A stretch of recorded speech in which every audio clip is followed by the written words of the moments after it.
Hello बच्चों, कैसे आप लोग। उम्मीद करता हूं आप लोग स्वस्थ होंगे, प्रसन्न होंगे और पढ़ाई कर रहे होंगे। बेटा देखो, जैसा कि आज आपका ये टॉपिक भी है और जैसा कि मैं देख रहा हूं कि इस समय एनडीए का एग्जाम नजदीक आ चुका है।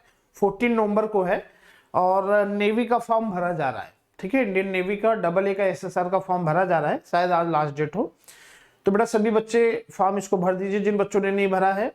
क्यों? क्योंकि कुछ भी हो सकता है, ऐसा कुछ भी नहीं है मेरिट से आने वाला है। इसके लिए अभी मैटर कोर्ट में जाएगा, कोर्ट का डिसीजन जो भी आता है उसके हिसाब से होगा।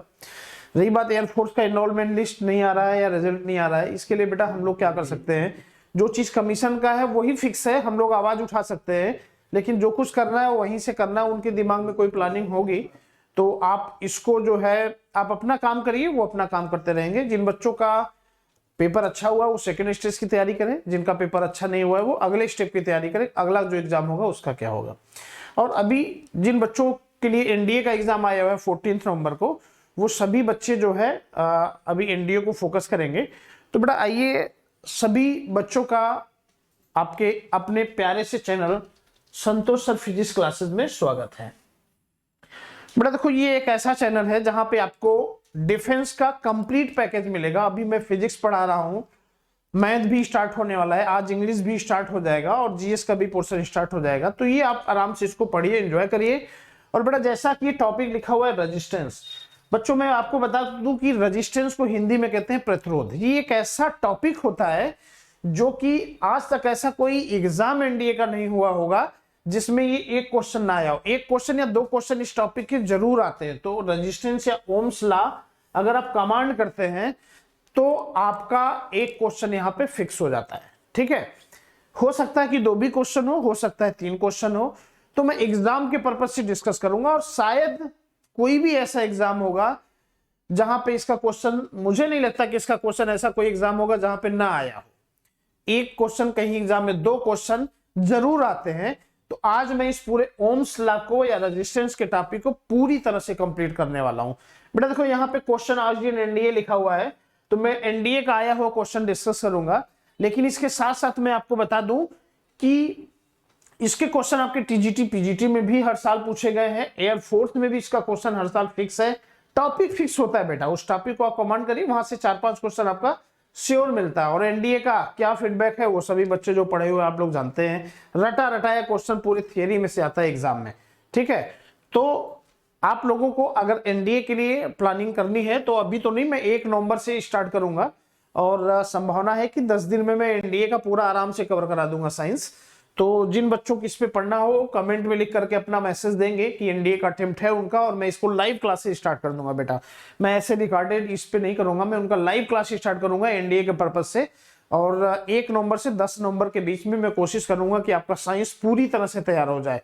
ठीक है, तो और पूरी तरह से उसे मैं कंप्लीट भी करा सकता हूं, ये मैं जानता हूं, मैं करा दूंगा। ठीक है, तो आप लोग कमेंट में लिखिएगा जिन बच्चों का एज है, और अगर वो चाहते हैं कि लाइव क्लास में आऊं तो ठीक है, 1 नवंबर के बाद मैं इसको स्टार्ट करूंगा। 1 नवंबर से स्टार्ट हो जाएगा और 10-11 नवंबर तक पूरी तरह से कंप्लीट हो जाएगा। 14 नवंबर तक आप अपना एग्जाम दीजिए। एनडीए सीडीएस दोनों बच्चे इसको पढ़ सकते हैं क्योंकि दोनों का एग्जाम एक ही डेट पे है और दोनों में साइंस वही आता है। तो बेटा देखो, ओम्स लॉ बहुत इंपॉर्टेंट है, ये मैंने लिख दिया है, वेरी इंपॉर्टेंट टॉपिक। अगर आपने इस क्वेश्चन को कमांड कर लिया बच्चा, तो यकीन मानो कि आप एक क्वेश्चन तो श्योर कर ले जाएंगे, हो सकता है 2-3 क्वेश्चन आ जाए तो आप उसको भी कर ले जाएंगे। इसलिए आप इसको कमांड करने की कोशिश करिए। चलो बच्चा, विलंब न हो, वीडियो बहुत लंबा न खींचे, आते हैं टॉपिक पे आते हैं। तो फिर से सभी बच्चों का स्वागत है आपके अपने चैनल संतोष सर फिजिक्स क्लासेस में। ठीक है, अब आगे बढ़ते हैं बेटा। इस पे देखो, हमारा टॉपिक जो है आज का है इलेक्ट्रिक रेजिस्टेंस, जिसको हम कहते हैं ओम्स लॉ। तो बेटा ये टॉपिक है आज का आपका इलेक्ट्रिक रेजिस्टेंस, जिसको हम कहते हैं ओम्स लॉ। तो बेटा रेजिस्टेंस क्या होता है? रेजिस्टेंस, रेजिस्ट करना, प्रतिरोध। इलेक्ट्रिक रेजिस्टेंस को बच्चा हम कहते हैं रेजिस्टेंस, रेजिस्टेंस को हम कहते हैं प्रतिरोध, प्रतिरोध। तो बच्चों देखो, प्रतिरोध क्या होता है? प्रतिरोध का मतलब आप जानते क्या होता है? अवरोध उत्पन्न करना, माने कोई चीज चल रहा है तो उसको अवरोध उत्पन्न करना। तो ये रेजिस्टेंस ऐसा नहीं कि सिर्फ इलेक्ट्रिक में ही होता है, अगर आपका इलेक्ट्रिक करंट फ्लो कर रहा है तो करंट फ्लो करने में जो रुकावट उत्पन्न करता है या जो अवरोध उत्पन्न करता है बच्चा, वो आपका कहलाता है इलेक्ट्रिक रेजिस्टेंस। हीट को फ्लो करने में, आगे बढ़ने में जो रुकावट उत्पन्न करता है उसे कहा जाता है थर्मल रेजिस्टेंस, ऊष्मीय प्रतिरोध। तो प्रतिरोध का मतलब है रुकावट उत्पन्न करना, माने जो चीज फ्लो कर रहा है उसमें बाधा डालना, आगे बढ़ने से उसको रोकना, ठीक है। तो ये कहलाता है रेजिस्टेंस। तो इसका मतलब इलेक्ट्रिक रेजिस्टेंस, इलेक्ट्रिक करंट को फ्लो करने में बाधा डालेगा, तो ये होता है आपका रेजिस्टेंस। इसको बच्चा डिफाइन किया ओम्स लॉ ने। ओम्स लॉ ये बोला जाता है, और ये थियरी भी आपका होता है ओम्स लॉ। ओम एक साइंटिस्ट थे, ओम्स लॉ, इन्होंने इसके बारे में डिस्कशन किया, ठीक है बेटा। देखो इसके बारे में डिस्कशन क्या किया, देखो मैं आपको बता दूं कि आप एक बड़ा बर्तन ले लो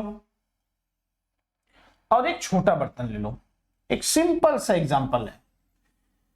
बड़े बर्तन में पानी आपका क्या है, बहुत ज्यादा लेवल तक है, और छोटे बर्तन में पानी आपका क्या है, बहुत छोटे लेवल तक है, ठीक है। इसका लेवल ज्यादा है, इसका लेवल क्या है, कम है। ये है लेवल 1, ये है लेवल 2। अच्छा बच्चों, इसको बेसिक से पढ़ते हैं। देखो इसको बहुत ज्यादा डीप में या बहुत इस तरह से पढ़ाने में बेटा बहुत ज्यादा टाइम लग जाएगा, तो मेरा थोड़ा स्पीड भी मेंटेन रहेगा। मैं उम्मीद करके पढ़ा रहा हूं कि आप 12th पास बच्चे हो या 12th में हो। मैं 5वीं 6वीं क्लास के बच्चों की तरह से नहीं ट्रीट करूंगा, क्योंकि बेटा बहुत टाइम लगेगा उसमें। तो मैं अभी सिर्फ इतना बताऊंगा कि आपको समझ में आ जाएगा। आप 10th पास हैं तो समझ जाएंगे बेटा। देखो इसमें क्या है, अगर इसको हम एक पाइप से जोड़ दें तो क्या होता है बच्चा, हर कोई बच्चा बता देगा, आपने प्रैक्टिकल किया है। क्या होगा, आप बोलोगे कि भाई इसका पानी इसमें आएगा, इसका पानी इसमें आएगा, माने ज्यादा लेवल से कम लेवल में पानी आएगा। और कब तक आएगा बच्चा, जब तक दोनों का लेवल बराबर ना हो जाए, ठीक है। तो जब दोनों का लेवल बराबर हो जाएगा तो उसको हम बोलेंगे ये कॉमन पोटेंशियल है, और उस केसेस में फिर पानी इससे इसमें नहीं आएगा। तो उसी चीज बेटा जो है आपका, जैसे ये कंडक्टर अगर हम मान लें, चालक मान लें, और लेवल को मान लें पोटेंशियल, माने हाई पोटेंशियल पे अगर कोई है और एक लो पोटेंशियल पे है, उसको एक वायर से जोड़ देते हैं, तो बच्चा क्या होगा, चार्ज हमेशा higher level to lower level की तरफ आएगा। मतलब चार्ज हमेशा high potential to low potential की तरफ चलना शुरू करेगा, और तब तक आएगा बेटा जब तक दोनों का पोटेंशियल बराबर ना हो जाए। इसका मतलब इसमें करंट कब तक बहेगा, जब तक दोनों में पोटेंशियल डिफरेंस है, विभवांतर है। अगर विभवांतर है तब उसमें करंट बहेगा, अगर विभवांतर नहीं है, विभव बराबर हो गया, तो वैसे केसेस में करंट फ्लो करना बंद कर देगा। यही चीज जो आप प्रैक्टिकल करते हो यही करंट के साथ है। इसका मतलब इन्होंने क्या किया, इन्होंने किया बेटा, अब इस पे जो है कि देखो इन्होंने एक चीज डिस्कशन किया कि अगर ये कोई चालक है, मान लिया ये कोई कंडक्टर है, ठीक है, ये कोई कंडक्टर है, यहां पे पोटेंशियल इनका क्या है, पोटेंशियल हाई है, हाई पोटेंशियल है, जिसको हम कहते हैं उच्च विभव है, और दूसरे साइड क्या है, लो पोटेंशियल है, लो पोटेंशियल है, जिसको हम कहेंगे निम्न विभव है। तो इसका मतलब क्या हुआ, जब एक जगह उच्च विभव है, एक जगह निम्न विभव है, एक जगह हाई पोटेंशियल, एक जगह लो पोटेंशियल है, इसका मतलब दोनों के बीच क्या होगा, पोटेंशियल डिफरेंस क्रिएट होगा बेटा। विभव का अंतर होगा तो दोनों के बीच जो होगा एक विभवांतर होगा, और जब विभवांतर होगा तो इसमें निश्चित रूप से धारा बहेगी। भाई एक का पोटेंशियल ज्यादा, एक का कम है, तो चार्ज तो फ्लो करेगा, और जब फ्री इलेक्ट्रॉन फ्लो करेगा तो इसका मतलब करंट फ्लो होगा, ठीक है। इसका मतलब क्या हो गया, वहां पे अगर विभवांतर है तो इस चालक में करंट बहेगा। तो यही ओम्स लॉ ने बताया कि अगर ये कंडक्टर जो है, इसके ऊपर फिजिकल स्टेट्स, प्रेशर, टेम्परेचर का कोई प्रभाव न पड़े, माने कोई चालक है उसके ऊपर भौतिक राशियां जैसे ताप, दाब, इन सब का कोई प्रभाव न पड़े, तो चालक का बच्चा एक सिरा ये हो गया, एक सिरा ये हो गया, दोनों के बीच जो उत्पन्न विभवांतर होता है इस चालक में बहने वाली धारा के क्या होता है, समानुपाती होता है। यही ओम्स लॉ ने बताया है बेटा। देखो मैं स्टेटमेंट लिखूंगा नहीं, मैं एक्सप्लेन कर दे रहा हूं हिंदी इंग्लिश में, आप लोग जान लीजिए। इन्होंने क्या बताया कि अगर ये कोई चालक है और इसके ऊपर ताप और दाब का प्रभाव नहीं पड़ रहा है, तो ऐसे सिचुएशन में क्या होगा बेटा, चालक के इस सिरे और इस सिरे, दोनों सिरों के बीच जो उत्पन्न विभवांतर है विभव का अंतर है वो इसमें बहने वाली धारा के क्या होगा, अनुक्रमानुपाती होगा। मतलब if there is no effect of physical change like pressure and temperature, then potential difference at the end of conductor be directly proportional to current flowing in it। ठीक है बच्चों, तो ये ओम्स लॉ ने बताया है, इसका मतलब इन्होंने क्या बताया, V डायरेक्टली प्रोपोर्शनल होता है I। यहाँ पे V पोटेंशियल डिफरेंस है, विभवांतर है, विभव नहीं है। अब बेटा इसको ये हटाते हैं तो एक कांस्टेंट लिखते हैं, ये हो जाता है RI, दिखने में अच्छा लगे इसलिए इसको हम कह देते हैं IR। तो V बराबर होता है IR, यही आपका होता है ओम्स लॉ। अच्छा बच्चों यहाँ पे क्या हो जाता है, यहाँ पे R बराबर जो हो जाएगा आपका R इक्वल हो जाता है V अपन I। अच्छा V का मात्रक क्या हो जाएगा, वोल्ट, और I का मात्रक होता है एम्पियर। तो वोल्ट अपन एम्पियर क्या हो जाता है बेटा, ओम्स हो जाता है। तो इसको हम पढ़ते हैं ओम। तो ओम को सिंबॉलिक रूप में हम ऐसे दिखाते हैं। तो ये आपका होता है रेजिस्टेंस या प्रतिरोध का मात्रक होता है। यहाँ पे R क्या होता है, where capital R is resistance, जहां पे कैपिटल R प्रतिरोध है।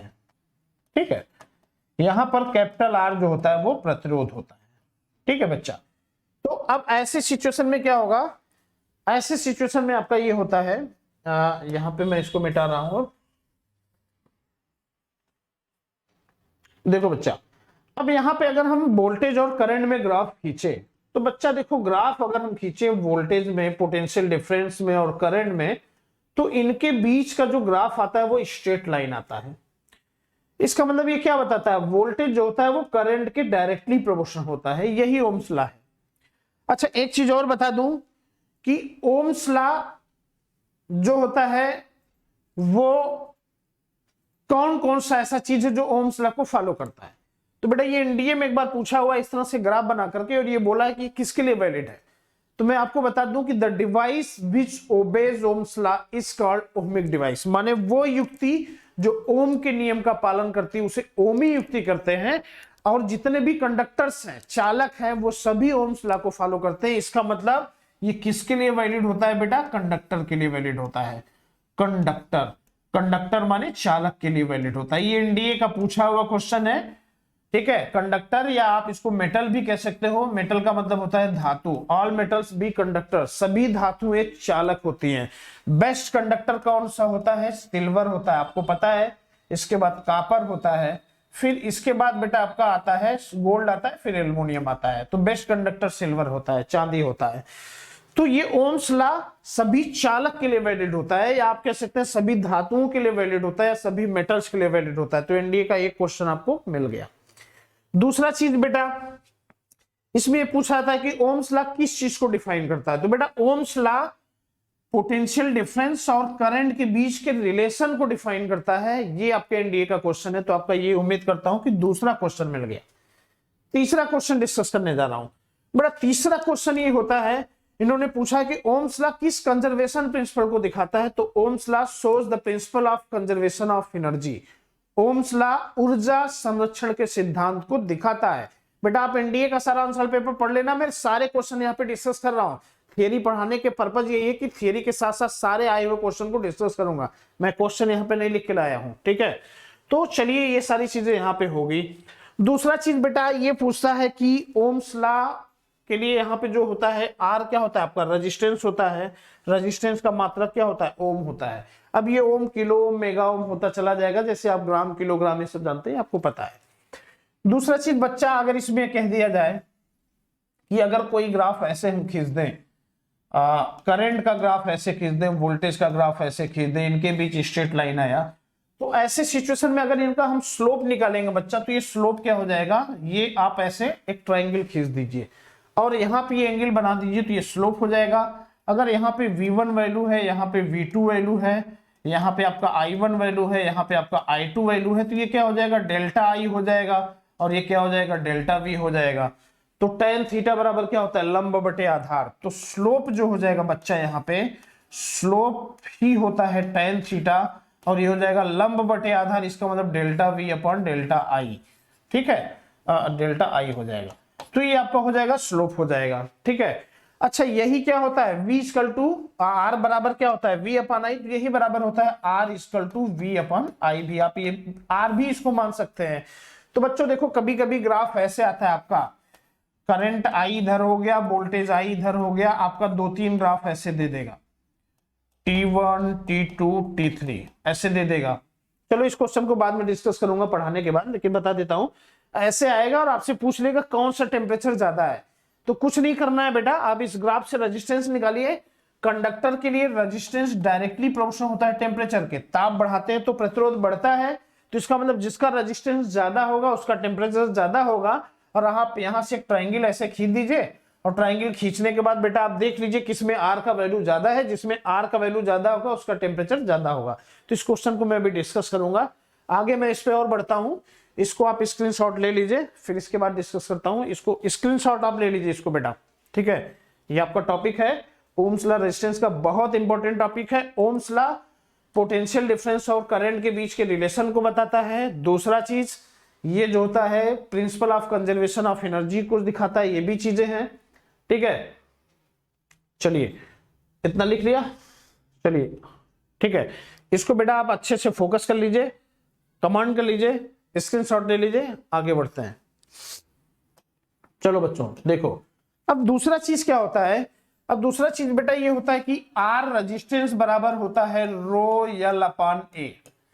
तो बेटा रो जो होता है इसको हम कहते हैं रजिस्टिविटी, रजिस्टिविटी, ठीक है। इसको हम कहते हैं प्रतिरोधकता, ठीक है। और स्पेसिफिक रेजिस्टेंस, स्पेसिफिक रेजिस्टेंस, या इसी को हम कहते हैं विशिष्ट प्रतिरोध, विशिष्ट प्रतिरोध।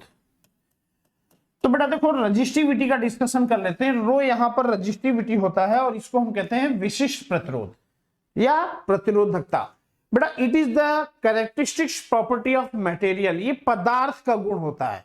मतलब ऐसा नहीं है कि एक ये आप ऐसे फार्मूला मत यूज कर दिया करिए कभी कि रो बराबर जो है आर अपान एल हो जाएगा, नहीं, गलत हो जाएगा।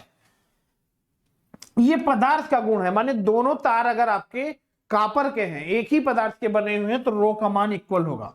और दोनों पदार्थ अगर अलग अलग मटेरियल के हैं तब रो बराबर आर अपान एल करके आप निकालेंगे।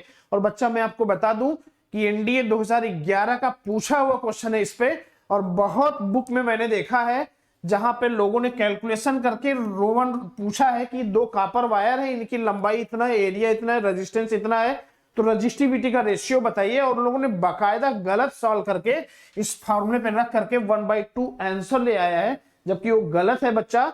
देखो सेम मटेरियल के रो का वैल्यू सेम होता है, तो दोनों के लिए रो 1 और रो 2 क्या होगा, बराबर हो जाएगा। और जब बराबर हो जाएगा तो बच्चा क्या हो जाएगा, रो 1 और रो 2 का रेशियो जो है वो आ जाएगा 1:1। 2011 में पूछे हुए एनडीए का क्वेश्चन है, और मैं बता दूं नाम नहीं लूंगा, बहुत फेमस बुक है जिसको लोग बहुत अच्छे से पढ़ते हैं, शायद उनकी बहुत सी डिफेंस में बुक आई है, ठीक है। तो 2011 में मैं ऑफलाइन क्लासेस में बच्चों को नाम भी बता चुका हूं कौन सा बुक है। तो बेटा बहुत ऑथेंटिक अच्छी बुक है, लेकिन इसके बावजूद भी कैसे मिस कर दिया उन्होंने, हो सकता है कि उस समय ध्यान न दिया, उन्होंने बकायदा एस फॉर्मूले पे सॉल्व कर दिया। आप लोग गलती नहीं करेंगे। समान पदार्थ के लिए रजिस्टिविटी का वैल्यू समान होता है, भिन्न भिन्न पदार्थ के लिए भिन्न भिन्न होता है, ठीक। तो ये चीजें, अगर दोनों कापर का है तो डायरेक्ट 1/1 मारिए, एक कापर एक एल्युमिनियम देता है तो रो बराबर आर अपान एल से कैलकुलेशन कर लीजिए, ठीक। अब बच्चा देखो यहां पे एक चीज और होता है। पहला चीज आपसे पूछा जाए कि रेजिस्टेंस का क्या चीज होता है, तो बेटा देखो रेजिस्टेंस डायरेक्टली प्रोपोर्शनल होता है एल। अगर ये कह दिया जाए किसी तार की लंबाई बढ़ा दिया जाए तो उसका प्रतिरोध क्या होगा, तो बच्चा देखो डायरेक्टली प्रोपोर्शनल, इसका मतलब अगर एल बढ़ेगा तो रेजिस्टेंस बढ़ेगा। इसका मतलब किसी तार की लंबाई बढ़ा देंगे आप तो उसका प्रतिरोध बढ़ जाएगा। If we increases the length of wire then its resistance increases. ये पूछा जाता है, लंबाई बढ़ाएंगे तो रेजिस्टेंस क्या होगा, ठीक। एक आंसर आपको मिल गया। दूसरा चीज बच्चा आर इनवर्सली प्रोपोर्शनल होता है एरिया के, और चूंकि ये cross section area pi r square होता है, एरिया चूंकि बच्चा पाई आर स्क्वायर होता है, इसलिए रेजिस्टेंस इनवर्सली प्रोपोर्शनल हो जाएगा रेडियस के स्क्वायर के। आपसे पूछा जाता है, वेरी वेरी इंपॉर्टेंट है ये, ये आपसे पूछा जाता है बच्चा कि पतले तार का या मोटे तार का किसका रेजिस्टेंस ज्यादा होता है। तो बच्चों देखो, जो पतला तार होगा वो उसका रेडियस कम होगा तो उसका प्रतिरोध ज्यादा होगा, जो मोटा तार होगा उसका रेडियस ज्यादा होगा तो उसका प्रतिरोध कम होगा। इसका मतलब पतले तार का प्रतिरोध मोटे तार की अपेक्षा ज्यादा होता है, क्योंकि पतले तार का रेडियस त्रिज्या कम होती है और त्रिज्या कम होगी तो प्रतिरोध ज्यादा होगा, क्योंकि इनवर्सली है। देखो, पतला तार होगा तो पतला सर्किल बनेगा, सर्किल छोटा बनेगा तो रेडियस कम होगा। अगला चीज बेटा, अगर हम ये डिस्कस करें थर्ड पॉइंट, तो रेजिस्टेंस डायरेक्टली प्रोपोर्शनल होता है टेम्परेचर की। ये केस होता है कंडक्टर के केस में, चालक के केस में, जबकि ये उल्टा हो जाता है आपका सेमी कंडक्टर के केस में, अर्धचालक के केस में। बच्चा, सेमी कंडक्टर जिसको हम कहते हैं अर्धचालक, सेमी कंडक्टर जिसमें आपका जर्मेनियम होता है, सिलिकॉन होता है। अभी मैं सेमीकंडक्टर का डिस्कशन नहीं कर रहा हूं, बस रेजिस्टेंस का डिस्कशन कर रहा हूं। और अगला चीज जो कंडक्टिविटी होती है बेटा, ये इनवर्सली प्रोपोर्शनल होता है रेजिस्टिविटी, आप कह सकते हैं कंडक्टेंस जो होता है वो इनवर्सली प्रोपोर्शनल होता है रेजिस्टेंस के।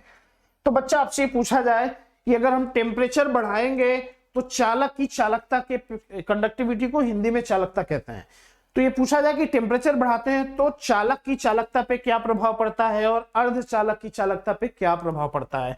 तो बच्चा ऐसे सिचुएशन में आप ये देख लो, यहां पे मैं डिस्कस कर रहा हूं कंडक्टर के केस में। अगर मैं चालक के केस में डिस्कस करूं कंडक्टर, तो बेटा देखो, कंडक्टर के केस में अगर आप टेम्परेचर बढ़ाओगे, ठीक, चालक के केस में अगर बच्चा आप टेम्परेचर बढ़ाओगे तो उसका रेजिस्टेंस क्या होगा, बढ़ेगा, और अगर रेजिस्टेंस बढ़ेगा तो उसकी चालकता क्या हो जाएगी, घट जाएगी। इसका मतलब अगर हम ताप बढ़ाते हैं तो चालक की चालकता घट जाती है, ठीक है।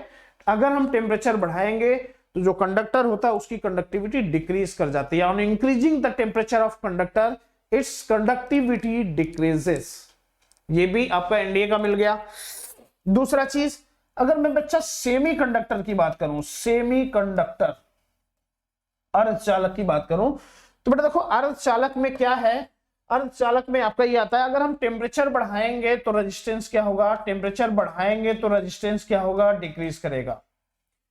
और बच्चा रेजिस्टेंस डिक्रीज करेगा तो कंडक्टिविटी आपकी इंक्रीज कर जाएगी। इसका मतलब अर्धचालक के केस में क्या होता है, ताप बढ़ाने पर इसकी चालकता बढ़ जाती है। On increasing the temperature of semi conductor it's conductivity increases.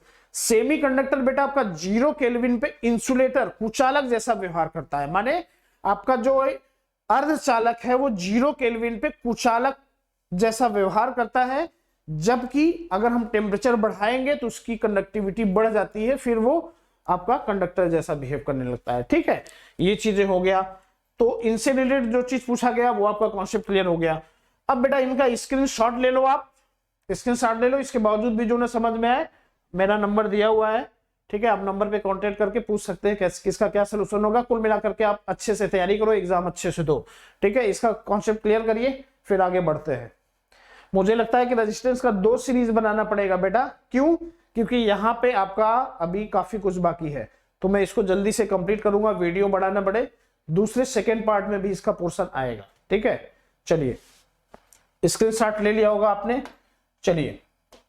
अच्छा बच्चा देखो, यहाँ पे एक चीज और होता है आपका, चूंकि हम जानते हैं R इक्वल होता है रो L अपॉन A, तो बच्चों ऐसे सिचुएशन में अगर आपसे कह दिया जाए कि कोई 2 वायर है, इसकी लंबाई L1 है, इसका एरिया A1 है, इसका रेडियस R1 है, इसका रेजिस्टेंस R1 है, लंबाई L2 है, एरिया A2 है और ये R2 है, और रजिस्टिविटी इसका रो है, इसका भी रो है, दोनों सेम मटेरियल के हैं, ठीक है। अगर ऐसा कह दिया जाए तो बच्चा हम क्या लिख सकते हैं, R1 equal to row L1 upon A1, ये लिखा जा सकता है, और R2 equal to row L2 upon A2, ये भी लिखा जा सकता है। दोनों को डिवाइड कर दो बच्चा, ये आ जाएगा R2 upon R1 equal to L2 upon L1 into A1 upon A2। आपका ये फॉर्मूला बन गया बच्चा, ठीक है। और अगर आप इनको लिखना चाहते हैं रेडियस के टर्म में, तो रेडियस के टर्म में फॉर्मूला क्या हो जाएगा, यहां पे हो जाएगा R2 upon R1 equal to L2 upon L1 into A1 की जगह पाई R1 स्क्वायर, A2 की जगह पाई R2 स्क्वायर, पाई से पाई कटेगा तो ये हो जाएगा आपका R1 square upon R2 square. तो ये आपका बहुत इंपॉर्टेंट फार्मूला आ गया, इसको इक्वेशन फर्स्ट कहते हैं।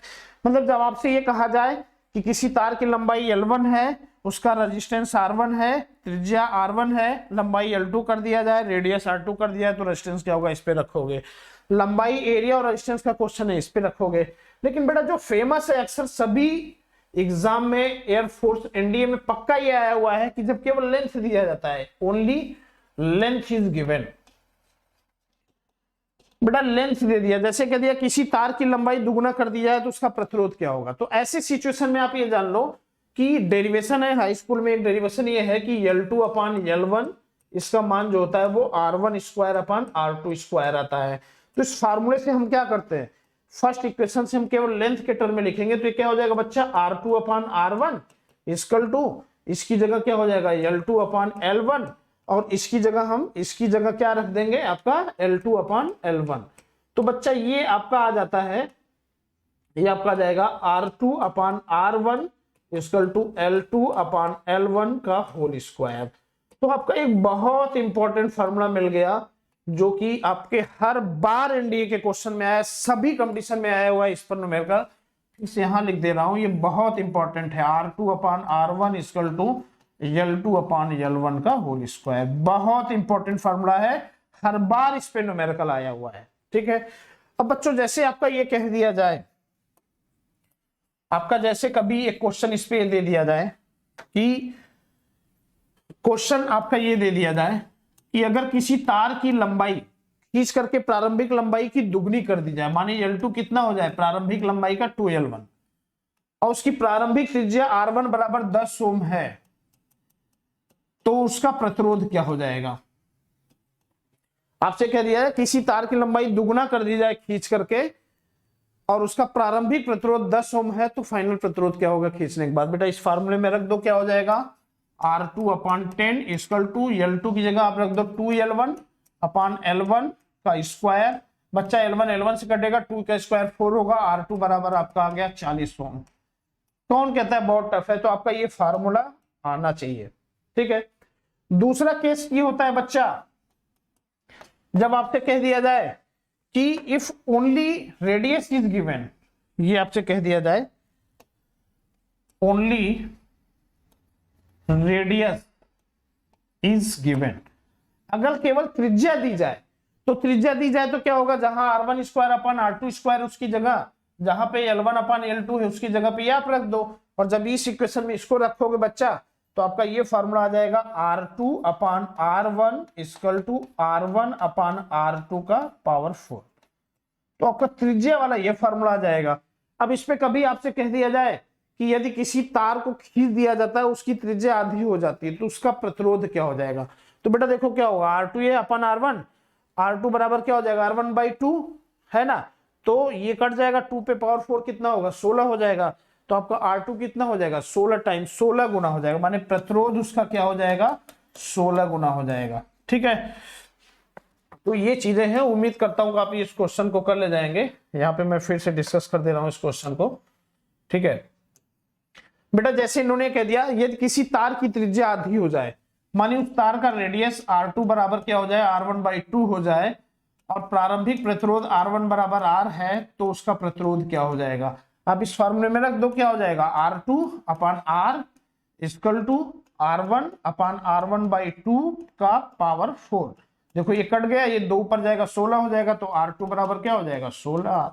कौन कहता है टफ है, आप लोग हर साल पेपर सॉल्व किए होंगे बच्चा, तो श्योर इस क्वेश्चन को देखे होंगे। कई बच्चे रट लेते हैं R2 बराबर n स्क्वायर R, मत रटो यार, कितना रटोगे। ठीक है, तो बेसिक फार्मूला आपका ये है, ये आपका आना चाहिए। केवल लेंथ दिया जाता है तो ये फार्मूला है, केवल रेडियस दिया जाता है तो ये फार्मूला है। रेजिस्टेंस का इसमें से बेटा न्यूमेरिकल आया हुआ है, जो सेम क्वेश्चन ये आपका एनडीए में क्वेश्चन आया हुआ है, हर साल इस फार्मूले पे आता है, ये भी रिपीटेड क्वेश्चन, और ये भी रिपीटेड क्वेश्चन आया हुआ है, और हर सारे क्वेश्चन अब इस पे नहीं बोलूंगा क्योंकि ये क्वेश्चन पर्याप्त हो गया इस फार्मूले पे। आप सारे अनसॉल्व पेपर क्वेश्चन प्रैक्टिस कर लीजिएगा बेटा, इससे बाहर कहीं नहीं है। हाँ, रेजिस्टेंस का सेकंड वीडियो इसके बाद बनेगा आपका, जिसमें आपको मैं पढ़ाऊंगा कि रेजिस्टेंस सीरीज में क्या होता है, पैरेलल में क्या होता है, या व्हीटस्टोन ब्रिज प्रिंसिपल क्या होता है, या रेजिस्टेंस करंट का जो रिलेशन होता है न्यूमेरिकल उस पर जो आता है पावर इन सब का वो बताऊंगा, जो एग्जाम में आया हुआ क्वेश्चन उसको डिस्कस करूंगा। तो बच्चा इसके बावजूद भी अगर किसी को कोई चीज समझ में आया, कोई क्वेश्चन ना आए, तो नंबर दिया हुआ है व्हाट्सएप पे, आप इसको इन्फॉर्म करिए। और जो भी बच्चा एनडीए के पर्पज से अभी फॉर्म भरा हुआ है, पढ़ना चाहता है, लाइव क्लास चाहता है, तो मुझे बताए, मैं उसके लिए भी अरेंजमेंट करूंगा। 1 नवंबर से 10 नवंबर के बीच में मैं सारा साइंस तैयार करा दूंगा, सीडीएस और एनडीए दोनों के पर्पज से लाइव क्लासेस होगा, बच्चा वो बसकते, ठीक है। उसमें ड्यूरेशन हो सकता है बढ़े भी, क्योंकि 10 दिन में मुझे सारा चीज कंप्लीट कराना पड़ेगा। तो आप लोग कमेंट करिएगा, ठीक है बच्चों। उम्मीद करता हूं कि आपको ये सारी वीडियो अच्छे से समझ में आई हो। क्योंकि कम समय में हम लोगों को वीडियो में ज्यादा कुछ मैटर देना पड़ता है, तो थोड़ा सा स्पीड में पढ़ाया जा रहा है। और आप ऑफलाइन के क्लासेस में अगर बैठे होते हैं तो ये पता चलता है कि बच्चा किस लेवल पे समझ रहा है, किस लेवल पे नहीं समझ रहा है, उस लेवल पे जाया जाता है। लेकिन कोशिश करके यहाँ पे ये चला जाता है कि आप 12th पास है या 12th में है, 10th पास है, 10th के ऊपर का हर बच्चा इसको आसानी से समझ सकता है। तो ठीक है बेटा, वीडियो आपको अच्छे से समझ में आई, पसंद आई हो तो आप इसको और आगे बढ़ाइए और दूर दूर तक पहुंचाइए, सारे बच्चे इसको पढ़ सके। ठीक है बच्चा, थैंक यू वेरी मच।